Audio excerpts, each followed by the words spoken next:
இன்னைக்கு நிறைய பேர் இந்த வேதத்தை எவ்வளோ மதிக்கிறாங்கன்னு தெரில.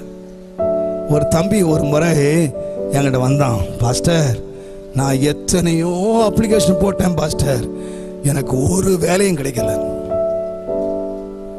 எங்கெங்கே சுத்தி பார்த்துட்டான். நான் சிரிச்சுக்கிட்டே சொன்னேன், டேய் இன்னைக்கு நான் ஒரு புது பைபிள் தரேன், எங்கேயுமே அப்ளிகேஷன் போடாதடா, நீ உட்கார்ந்து இந்த பைபிளை ஒழுங்கா நீ வாசித்து முடிக்கிறதுக்குள்ள உனக்கு வேலை கிடைக்கட்டா, இந்த பைபிளே நான் பிரசங்கம் பண்ண மாட்டேடான்னு சொன்னேன். அங்கிள் அங்கிள் என்ன சொல்றீங்க அங்கிள்? நான் உண்மையதான்டா சொல்றேன், இந்த பைபிள் நீ பைபிள் வாசிருக்கடா? இல்லை அங்கிள், நான் எப்போது வாசிப்பேன், நீ எங்கேயுமே அப்ளிகேஷன் போடாதடா, இந்த பைபிளை வாசிடா, இந்த பைபிளை வாசித்து முடிக்கிறதுக்குள்ள உனக்கு சேமம் வருதா இல்லையா பாடுறா அப்படின்னு.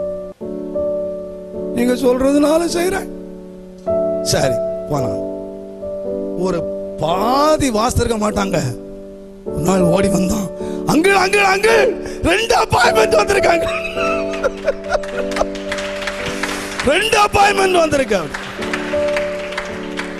எதுடா அப்படின்னு சொன்ன.